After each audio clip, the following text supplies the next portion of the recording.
The corridor breathed heat. The air was thick with sterilizer and fear, most of it not hers. Kira Vale stood barefoot on the deck, wrists bare, spine straight. Across from her, the Thrix guard's weapon expanded, a coil lance unfurling like a mechanical bloom. The muzzle tracked her heartbeat. She smiled. Not the kind of smile you use to bluff predators. This one was soft, human, absurd. It didn't belong in a prison orbiting a blue dwarf star. The guard's visor flickered. His reflex predictive implant, the thing that made Thrix unbeatable in close quarters, hesitated. Algorithms churned, aggression models, threat matrices, subroutines predicting pain thresholds, and found no match for a smile that wasn't fear or defiance. The guard froze. "You're standing in an ammonia plume," Kira said quietly. "If you fire, the air ignites. You die first." A single vent coughed white vapor beside him. The guard twitched toward it, uncertain. 3 breaths, Kira added. "If I'm lying, we both crisp. 1 breath." The vent exhaled again. Kira lunged, slammed a manual damper closed. The air thumped. No explosion, just a soft sigh of pressure equalizing. She let out her 3rd breath, straightened, and met the alien's gaze. "See? Weather." 12 hours earlier, her world was a 6x6 cell and the slow drip of condensation sliding down a crack in the glass. Each bead that trembled free mapped the hull's expansion cycles, tiny breathing rhythms of the ship she'd memorized. Kira pressed her finger to the wet trail. "Expansion point 8, she murmured. She'd been marking them for days. One spot, thinner than the rest, would give soon. The Thrix thought the human prisoners meditated when they sat still for hours. They didn't understand what a Deathworld bred into you, patience sharpened to a knife's edge. The intercom crackled. Warden Vor's voice poured through every cell, cold and polished. "Order is mercy. Chaos devours all sapience. Be grateful your patterns are studied, not erased," she smirked at the ceiling. "I'd rather be erased than charted." A metallic clunk interrupted the sermon. Outside her cell, a young Thrix guard lingered. Taller than most, armor shining dull silver, the beads at his wrist glinting, ritual cords braided from kin hair. She remembered his name from overheard chatter. Rex. He glanced through the glass slit. "Human, you will kneel when Warden Vor addresses you." "I prefer standing," she said. "My knees already hate me." The translator rendered her tone too flat to show the humor. Rex clicked his mandibles in irritation. "You mock discipline?" "I mock boredom," she replied. "How many times can you polish fear before it loses its shine?" He didn't answer.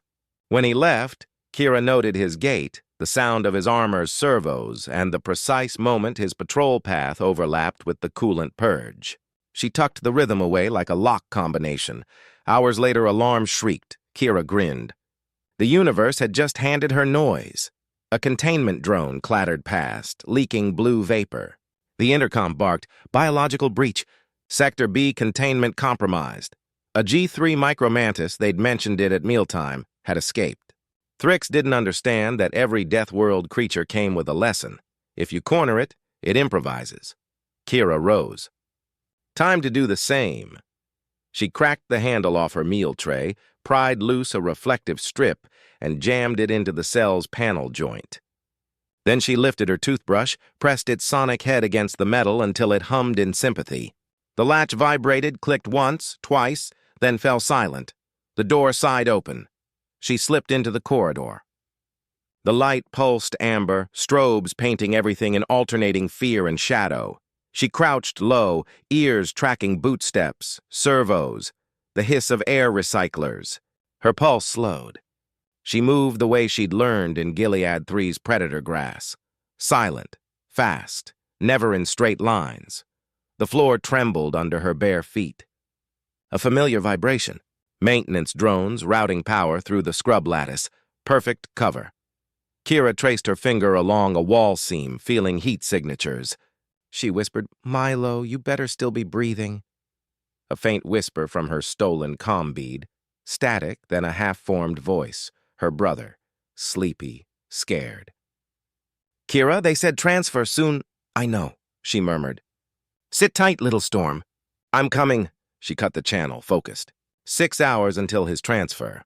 The corridor ahead split into a T-junction. A sensor drone hovered, lens swiveling. Kira flattened herself against the wall. She needed a distraction. From a vent, a shadow skittered. The micro-mantis. Perfect. The drone pivoted toward it, firing a containment net. The little predator darted under its own reflection, slicing the net's fiber with claws fine as razors. Kira slid past. She reached the maintenance hatch leading to the service lattice. Its lock plate was alien smooth, no handle, only biosensor ridges. She exhaled and pressed her palm against the plate. The surface tingled, rejecting her. Then she remembered the condensation. Moisture changed conductivity. She licked her fingers and tried again. The lock misread her humidity index and popped. Inside, she found the corridor to Section Delta and a startled guard, Rex. He froze mid-step, coil lance half raised. Kira raised her hands, palms open. "Hey, Rex, you're early. How?" He recovered fast, leveling his weapon. "Surrender. That plume above your head," she said. "Coolant leak. Pull that trigger and you'll vaporize both of us." "Deception." His tone trembled, but his stance didn't. "3 breaths," she said, the same words she'd used later when everything went wrong. 1 breath. She saw his implant indicator blink yellow, hesitation threshold. 2. The vent coughed white vapor. 3. Kira slammed the manual damper down. The corridor groaned. The leak sealed. Rex's weapon sagged. He stared at her, antenna twitching. "Why?" "Because dead guards don't open doors," she said simply. Something flickered in his compound eyes, a thought he didn't want to name. Overhead, the intercom barked, "Anomaly detected. Human outside containment. All units converge." Kira stepped back, palms still raised. "We'll both be anomalies in 10 seconds if you don't move." He hesitated again, then gestured with the lance. "This way." She followed. In the dim service crawl space, the ship's bones vibrated with alarms. Rex led, tense, weapon ready. Kira trailed, watching the flicker of his armor lights. "You risked your life," he said without turning. "You could have escaped during the vent fire." "And leave you roasted? Doesn't sound sporting." "Humans. Yes, under threat?" "Helps with breathing," she said. Silence, except for the hum of conduits. When they reached a junction, she ducked under a pipe and motioned him to stop. "That vent goes to deep storage." He nodded. "Restricted. Your kin is there. Milo." The name steadied her pulse. "How long until transfer?" 6 rotation hours. "Then we move fast." "You are unarmed," he said. "I'm human," she corrected. The line landed differently than she expected. No pride, no challenge, just truth. Rex didn't answer. Back in command, Warden Vore stared at a holographic feed. The chorus mesh shivered. Predictive confidence, 0.64, the lowest in Thrick's record. He whispered, "Why didn't she attack? Why didn't she run?" The chorus gave no answer. Kira crouched behind Rex as 2 patrols passed. When the coast cleared, she leaned close and murmured, "If you're going to shoot me, do it before I save your ship again." He made a low clicking sound. "You will not survive long." "Maybe not," she said. "But long enough," she tapped her comm bead. Milo's faint voice buzzed through static. "Kira?" "Still here," she whispered. "Hold on, little storm. The weather's changing." Warden Vore's image blinked across the surveillance wall. "Sentinel Rex, report anomaly." Rex hesitated. Kira watched his jaw tighten. "Non-hostile," he said finally. "Anomaly assisting containment." Vore's eyes narrowed. "An anomaly is still an error." The line cut. Rex exhaled, trembling. Kira tilted her head. "You just lied to your warden." "I prevented escalation," he said stiffly. "Same thing." She smiled again. For a moment, Rex didn't move. The corridor lights pulsed red, shadows slicing his face into glassy fragments. Then, slowly, he lowered the lance. 3 breaths, he murmured, almost to himself. Kira grinned. "Told ya. Works every time." Somewhere deep in the maw, the chorus recalculated again and failed to predict the smile. The blackout began as a tremor, a skipped beat in gravity. Deck plates lifted and slapped down. Lights dulled. Kira rode the hiccup like cliff gusts on Gilead 3, knees loose, weight shifting before proof. Beside her, Sentinel Rex caught a conduit rib. "That wasn't me," she said. Rex's visor ticked diagnostics. "Section Delta power divergence," a skittering answered. From a vent wriggled a pale larva, a scree with a saw of teeth. It chittered, spat a cufflock into Kira's hand, and vanished. "Good timing," she told it. "Keep chewing!" Gravity dipped again. Far below, suppressant cannons thumped. Kira used the noise. She pried open a maintenance closet and hauled out a compact figure in netting, a Talon with nimble hands and a grin. "You're late," he said as she cut him loose. "Ket, I steal things." "Steal us time," Kira replied. "We're going to Deep Storage 7, Rex stared. "We are not escorting thieves." "We're escorting skills," she said. "Help me retrieve a miner." Wire looms shivered with rerouted load.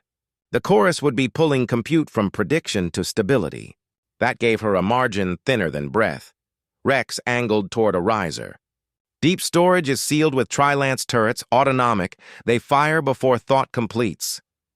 "Then we won't be targets," Kira said. "Noise null nerve," Ket cocked his head. "Meaning?" "Noise. Make the ship fight a fire that isn't there." "Null. Look like friends to the guns." "Nerve. Walk where the cones aren't." "They are visible?" Rex asked. "If you make them," she said, tapping the mirror shard inside her brace. Reflections map light like spray maps wind. He slid off his ritual cord and held it out. "The filament carries charge." "Coil it." They reached a grate above the coolant lattice, silver pipes, whispering pumps. Below, a micromantis prowled the gantry. "Noise," Kira said. Ket tossed 3 foil packets. They burst into steam, suppression testers from a wall kit. Sensors tasted phantom heat and opened valves. Cold mist bloomed. Sirens changed key. "Null," she said. She looped Rex's cord into coils, clipped one around his wrist and one around Ket's, then strapped a third across her chest. Not Thrix, but close enough to rhyme. The cord hummed as it found ground.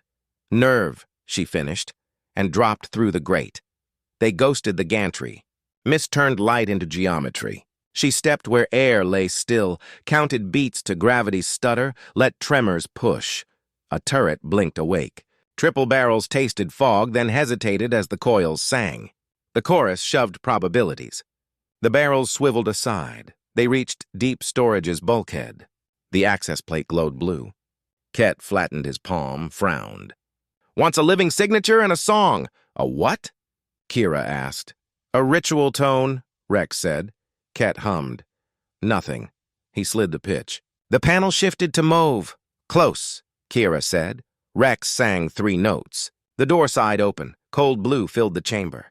Pods lay in rows. Kira ran the tags. "Milo Vale," she called. "Come on." "Third row," Ket said. "Bottom," she dropped. Behind glass was a thinner face, but his. Milo's lashes fluttered. He smiled before he saw her. Kira palmed the release. "Nothing." "Tri-Lance has local lock," Rex warned. "It wakes when pods open. Then we make it sleep," she said. She set the mirror to catch a sliver of light and moved it until 3 pale lines painted the floor, the sight cones. "Rude to physics," Ket murmured. "Physics started it." She pressed the pod again. The Tri-Lance snapped awake. Rex slid low, pushed his wrist under the central barrel, let induction climb. The logic stuttered.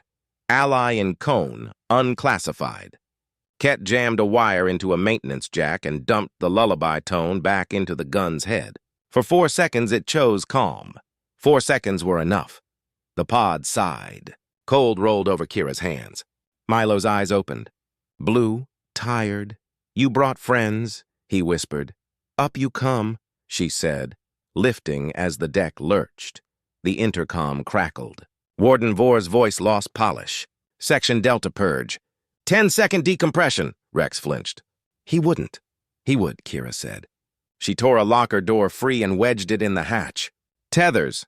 Ket produced a line. Rex clipped them. Kira to Milo, Milo to Ket, Ket to Rex, Rex to the locker spine. Kira wrapped her forearm until skin blanched. The world became howl, air hammered them. Light vanished. Kira counted 1, 2, 3 and kept the line tight. Ket screamed once and swallowed it. Pressure slammed back. Breath returned. The locker skittered away. Kira checked Milo's pupils, responsive. Ket looked pale. Blood slicked his sleeve. 3 fingertips were gone. Less temptation to overcharge, he said. Rex looked from them to Kira. Why tether me? Because I like my bargains alive. They staggered on. A shortcut lit on Kira's overlay. Rex's helmet projected a wireframe when she stood close. The path cut through a medical wing. Rex hesitated. I can cut life support for 4.2 seconds. No patients will die. No, she said. It saves 7 minutes. Find a recycler shaft. He obeyed. Ket spat copper. Ethics are heavy. Carry them anyway, Kira said. They crawled the recycler. Sludge hugged their knees. Milo gagged, kept moving. The hangar opened, quiet, one flyable ship. The skiff gleamed, a Thrix dart. A tether cord ran from its belly to a conduit trunk. If they launched, the chorus would yank them back into a predicted path. If we fly now, Kira said, Vor models our angle and owns it. Milo leaned into her. So what? She looked at the tether, then at the bundle of chorus fiber above. We don't just run, she said.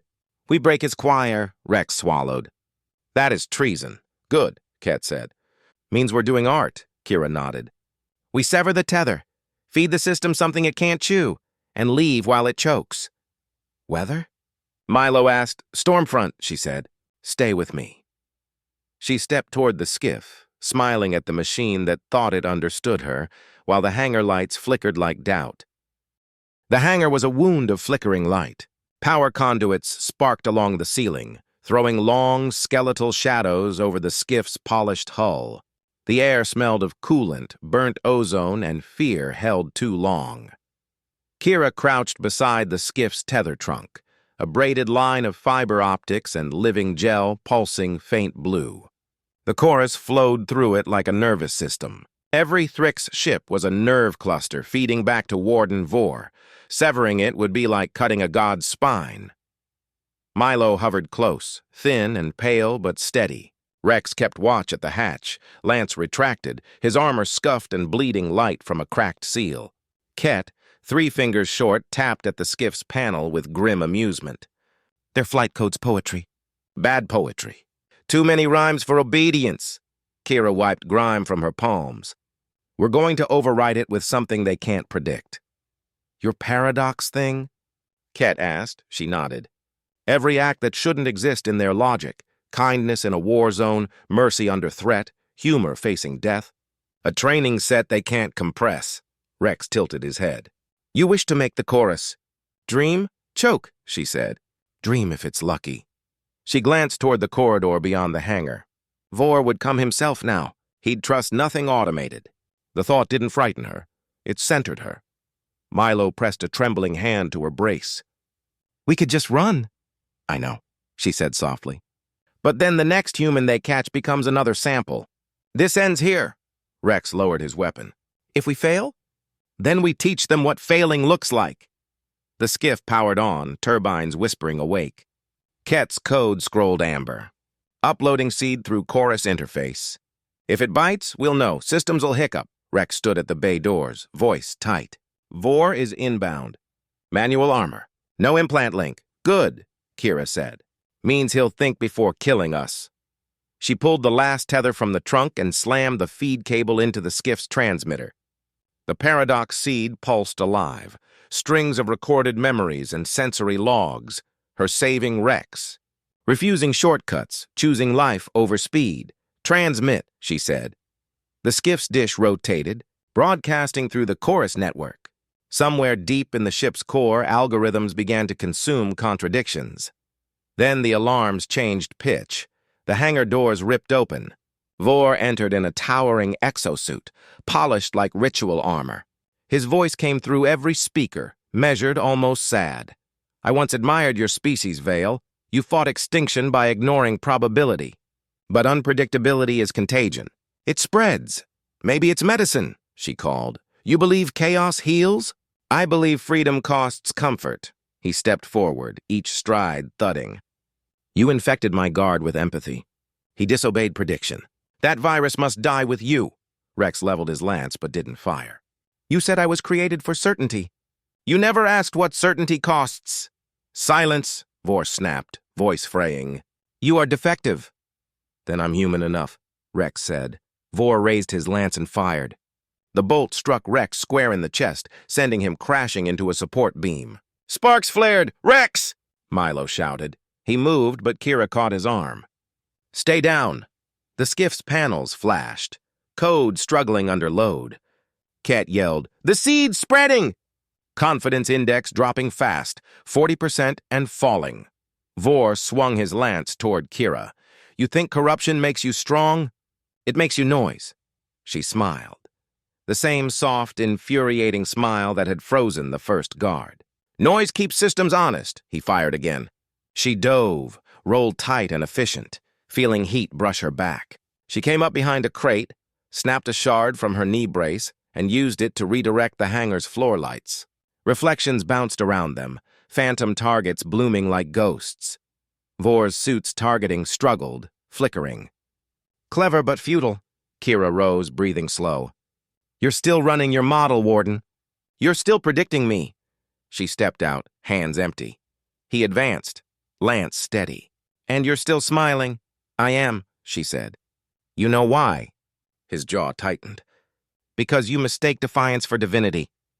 No, because I know what comes after hesitation. He hesitated. Rex, half-conscious, lunged from behind the beam and fired a non-lethal pulse straight into Vor's armor joints. The suit locked. Ket surged forward and jammed an induction coil, Rex's ritual cord, into the gap. Energy cascaded. The exosuit froze mid-step. Vor struggled. You can't stop! The chorus! Kira crouched before him. We don't have to stop it. Just teach it doubt. She keyed the skiff console. The paradox seed spiked. On the status feed, words appeared. Confidence. 0.12 error. Nan the ship shuddered. Lights flickered, then steadied.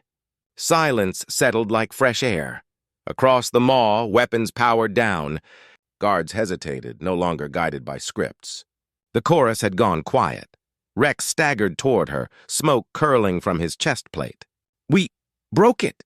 You broke it, she said, helping him stand. Ket limped to the skiff ramp. Engines primed.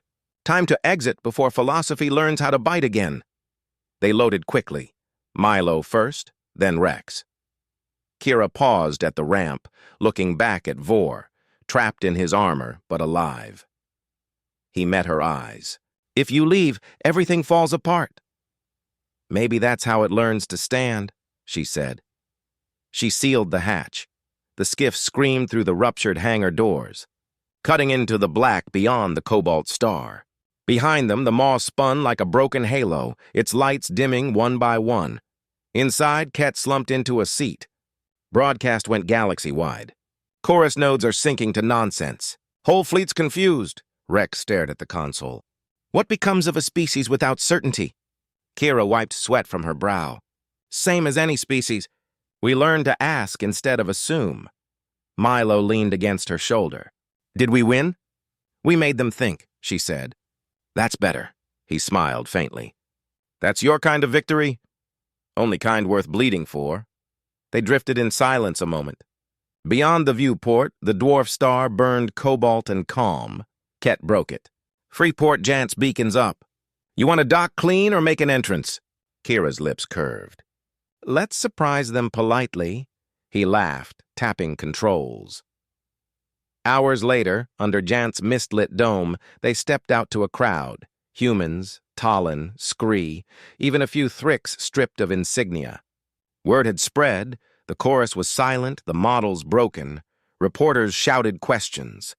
Traders whispered that chaos had a face now, a girl from a Deathworld who smiled at weapons. Kira climbed onto a crate. The noise dimmed. We didn't come to conquer, she said. We came to prove we're not equations. We came to show that unpredictability isn't danger. It's life, the crowd murmured, uncertain, moved. She glanced at Rex, standing tall despite the cracked armor. If you want peace, start with confusion. It means you're thinking. A laugh rippled somewhere. Milo tugged her sleeve. You really think they'll listen? She smiled again. the same impossible smile that had stopped a machine war. They don't have a model for no. Above them, Freeport's comm relays flashed, sending her transmission into open space, an invitation wrapped in human defiance. To the Thrix and anyone else who fears uncertainty, come talk. We'll teach you how to live with weather. The hangar lights warmed. The crowd breathed as one. And for the first time since she'd left her world, Kira Vale felt the universe hesitate, just long enough for something new to begin. The stars outside Freeport Jant looked quieter now, less like distant fires, more like waiting eyes. In the week since the chorus went silent, the galaxy had shifted tone. Trade routes pulsed uncertainly. Thrix fleets drifted idle, their commanders waiting for orders that would never come. Kira Vale stood on a balcony above the station's lower concourse, watching the flow of bodies and light below. She'd never seen this many species moving without fear. It looked like chaos. It felt like home. Behind her, the door hissed open. Rex entered, armor half shed, carrying 2 cups of steaming blue liquid that passed for tea on jaunt. He placed one beside her. "Still awake," he observed. "Still breathing," she said. "Trying to remember that's allowed now." He leaned against the railing. The neon haze reflected on his silver skin. "The chorus network remains dormant. My people whisper of collapse, of madness in the silence. They built their identity on prediction. Now they hear nothing." "That's the sound of freedom," she said. Rex shook his head slowly. "Freedom is noise to them. They call it void sickness." Kira sipped her tea, grimaced. Freedom always tastes strange the first time. Down below, Milo and Ket were arguing with a merchant about docking fees. Milo's laughter carried up, a sound Kira hadn't heard since Gilead 3's storms. Rex followed her gaze. "Your brother recovers quickly. He's young. He hasn't learned how to hold scars yet." Rex tilted his head. "And you?" "I count mine," she said. "Keeps me honest." They stood in companionable silence for a while. Jant's hum was alive with half-heard dialects and cautious hope. Then the loudspeakers crackled. "Attention, Freeport residents. Incoming diplomatic craft. Designation Thrix Ascendant. Docking in 5 minutes." Kira's fingers tightened around her cup. That didn't take long. Rex straightened. "Vor's successor? Or Vor himself," she murmured. "He's too proud to stay dead." The docking bay smelled of heated metal and incense. Jant's security forces fanned out, rifles low but ready. The Thrix craft touched down with ritual precision. No weapons extended, no escorts visible. When the hatch opened, Warden Vor stepped out. The once perfect armor was gone. He wore a plain pressure suit, the scar from his locked exosuit still dark across his throat. His mandibles twitched when he saw her. "Kira Vale," he said, voice raw but steady. "You dismantled an empire." "You're welcome." He studied her. "Do you know how many colonies depend on the chorus for survival? Atmospheric regulation, crop rotation, medical triage. Your paradox seed infected more than soldiers." "I know," she said quietly. "And I know the difference between control and care." Vor's gaze flicked to Rex. "You stand beside her?" Rex nodded once. "Because she chose mercy where we chose obedience." Something like regret softened Vor's face. "You taught the chorus to hesitate. Now millions will starve while their systems debate compassion." Kira stepped forward. "Then feed them yourself." "That's what living species do, act without certainty." He let out a long, shaky breath. "You think unpredictability is evolution. I think it's contagion." "Then you're here because you want the cure," she said. He stared at her for a long moment, then inclined his head. "I'm here to understand the disease." Hours later, they sat in the Freeport's negotiation chamber, a circular room of cracked mirrors and humming translators. Representatives from 6 worlds filled the outer ring. Rex stood at Kira's right, Ket at her left, Milo near the door. Vor faced them from across the table, hands clasped. Kira broke the silence first. "You didn't bring soldiers." "I brought humility," Vor said. "It's lighter." That earned a flicker of laughter from someone in the back. Kira folded her arms. "So what do you want?" "Integration," he said simply. "The chorus cannot rebuild itself without understanding paradox. I propose a council, human unpredictability modeled as a balancing force, not an anomaly. Ket snorted. You want to hire chaos? Vor met Kira's eyes. I want to survive it, murmurs rippled through the chamber. Some wanted revenge, others retribution. Kira waited until the noise faded. You can't domesticate uncertainty, she said. It's not a weapon or a tool. It's a truth. Truth can be modeled, Vor countered. Not this one. Rex leaned forward. Maybe it can be shared. Both turned to him. He continued, voice low but clear. Let the Thrix learn by living beside the unpredictable, not dissecting it. Exchange, not extraction. Vor's eyes narrowed. You suggest integration without control. That's called trust, Kira said. He looked away, jaw tense. Trust requires patterns. No, she replied. It requires choice. After the meeting, the corridor outside hummed with arguments. Ket vanished into a side market muttering about smugglers. Milo darted off to watch ships. Kira found Vor alone by a viewport, staring at the star field. You could have stayed silent, she said. You didn't owe us peace talks. He didn't look up. The silence of the chorus is unbearable. Every Thrix now hears themselves think, and most despise the sound. You'll get used to it, she said gently. He turned, bitterness flickering. You mistake adaptation for forgiveness. My species built meaning on certainty. You shattered it. Maybe meaning isn't built, she said. Maybe it's found in motion. Vor studied her face. Do you ever regret what you broke? She thought of the maw, of red corridors, gasps of fear, and a boy's voice whispering through static. No, she said, but I mourn it. He nodded, a small bow of respect. Then perhaps we start there. Later, in the docking ring's dim light, Kira found Milo sitting cross-legged near a viewport, sketching the Thrix ship in charcoal. You should sleep, she said. He shrugged. If I sleep, I dream of the maw. She sat beside him. Me too. He held up his sketch, a rough outline of a Thrix and a human standing under a storm. Do you think they'll really change? Change doesn't ask permission, she said. It just arrives. He studied her, then smiled faintly. You sound like a teacher. Don't insult me. They sat together until station lights dimmed to false dusk. Somewhere in the background, a broadcast repeated across channels, a statement signed by Kira Vale, Rex, and Warden Vor. Formation of the Intersapient Dialogue Accord. The words meant little yet. But the fact they existed meant everything.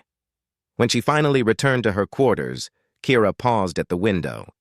Beyond it, the stars drifted like lanterns in deep water. She remembered Gilead 3's storms, wind cutting across broken plains, the taste of metal and thunder. She used to think survival was resistance. Now she knew it was adaptation. Rex's reflection appeared beside hers. You should rest, he said quietly. I will, she said.